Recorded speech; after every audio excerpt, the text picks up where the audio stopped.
You've been there. You click on a link, ready to read an article or watch a video, and bam, you hit a digital brick wall.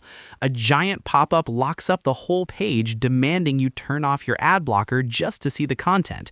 It's a common frustration that stops your browsing cold. But turning off your ad blocker completely feels like throwing open your front door to a sea of annoying and sometimes shady advertisements. All of a sudden, your screen is a mess of flashing banners and auto-playing videos. It's a compromise nobody wants to make. Well, in this video, I'm going to show you two very different ways to handle this. First, I'll give you the quick and dirty method for when you're in a hurry, but then I'm going to show you the smarter, more precise method that lets you access the sites you need while keeping your guard up everywhere else. This is about taking back control so you can browse the web on your terms, safely and without all the noise. Before we get into the how, let's quickly touch on the why. Why do so many websites throw up these ad blocker walls? Look, the internet runs on a pretty simple deal: content in exchange for your eyeballs. The websites you love, news outlets, recipe blogs, tutorial sites, all need money to operate. They have writers, developers, and servers to pay for. For a huge number of them, advertising is the main way they keep the lights on. When you use an ad blocker, you're essentially cutting off that lifeline for the site you're visiting. From their point of view, you're eating the meal without helping to pay for the ingredients. So they fight back with scripts that detect your ad blocker and hold the content hostage until you disable it. It's a digital tug of war. You want a clean, fast, and private experience. They need to make money to keep making the content you came for. This whole mess is what leads to that annoying pop-up. And that's where the frustration kicks in. You might be happy to support a creator you trust, but that doesn't mean you want to expose yourself to every scammy and intrusive ad on the web. It's not an all-or-nothing choice, and that's exactly why just flipping the main off switch isn't the best solution. It's a sledgehammer for a problem that needs a scalpel.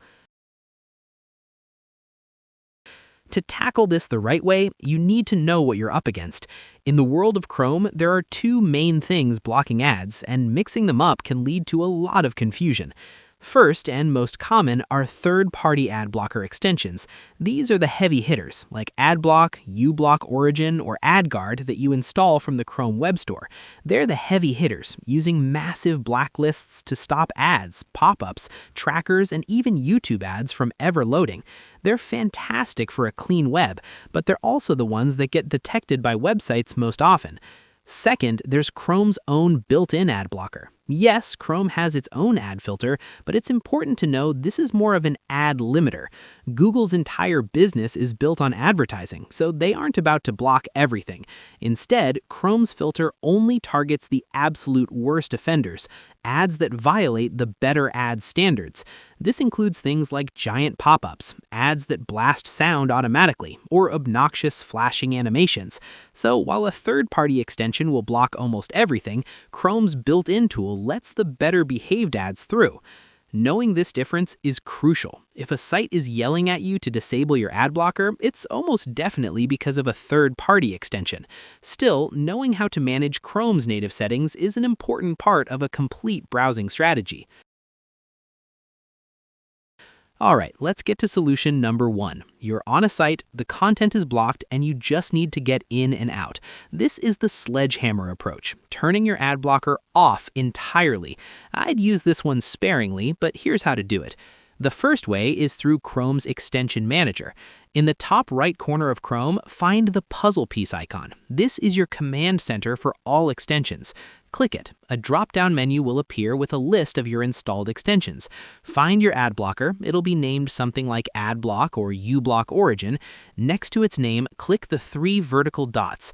Here, you can pause on all sites for a temporary fix, but for the full off switch, we'll go one step further. At the bottom of the puzzle piece menu, click Manage Extensions. This opens a new tab. Find your ad blocker in the list. You'll see a blue toggle switch. Click it. When it turns gray, your ad blocker is completely disabled. The second, even faster method works if you've pinned your ad blocker's icon to the toolbar. If you see its icon next to the address bar, just click it. A menu from the extension will pop up. You'll almost always see a big power button icon or a toggle to disable it. Clicking this will usually turn it off. Remember, once you do this, your browser is wide open. Every site you visit can throw whatever ads it wants at you. As soon as you're done with that one website, I seriously recommend going back to and turning your ad blocker on again by following the same steps. So, you've turned it off, got the content, and now you're thinking, what's the harm? Maybe I'll just leave it off. Before you do that, it's critical to understand what you're opening the door to. The modern web without an ad blocker can be a minefield, and it's about more than just annoyance. First up, security risks. The ad world is huge and complex, and bad actors can hijack it to spread malware. This is called malvertising, where malicious code is hidden inside an otherwise normal-looking ad. You don't even have to click on the ad. Just loading it can be enough to trigger an attack that tries to install ransomware or spyware.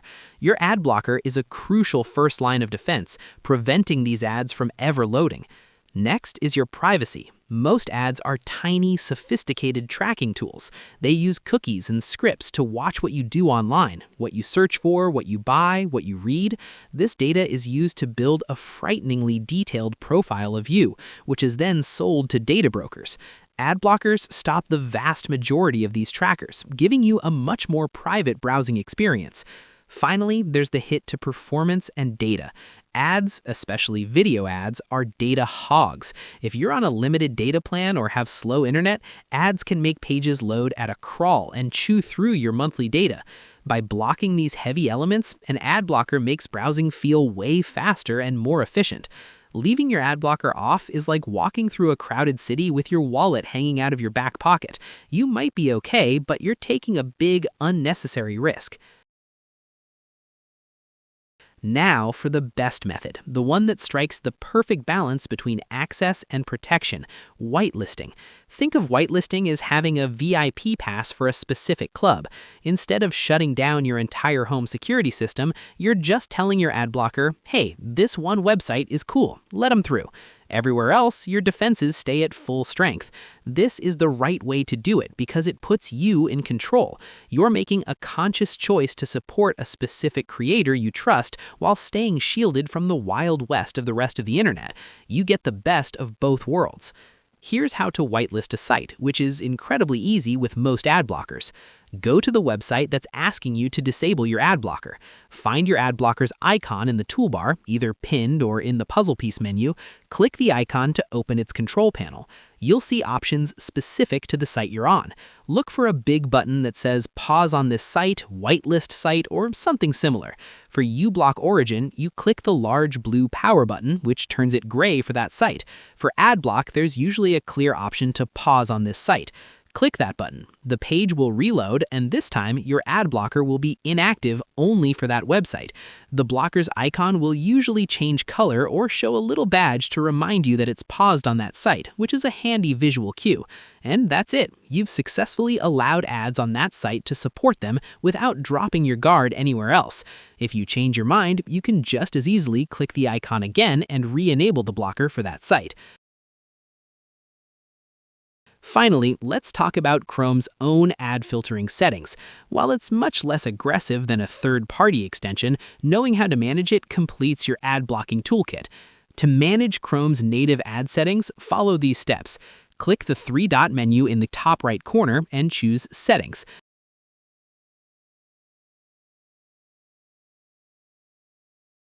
On the left, click Privacy and Security. From there, select Site Settings. Scroll down and you may need to click Additional Content Settings to see more options. Look for an option called Ads. It may also be labeled as Intrusive Ads in some versions. Click on it. The default setting is to block ads on sites known to show intrusive or misleading ads. This is the setting recommended by Google and is based on the Better Ads standards. It's generally not advised to turn this off. More practically, you can allow these types of ads on a specific site if you need to. While on the site, click the lock icon to the left of the web address. Choose Site Settings from the menu. This takes you to the permissions page for that specific site. Find the permission for ads, use the drop-down menu to change it from block default to allow. Reload the page, and Chrome's native ad filter will now be disabled for that site. This gives you fine-tuned control, letting you make exceptions while still having a baseline of protection against the most disruptive ads online. So, there you have it. You now know the difference between the sledgehammer approach of turning your ad blocker off completely and the surgical precision of whitelisting.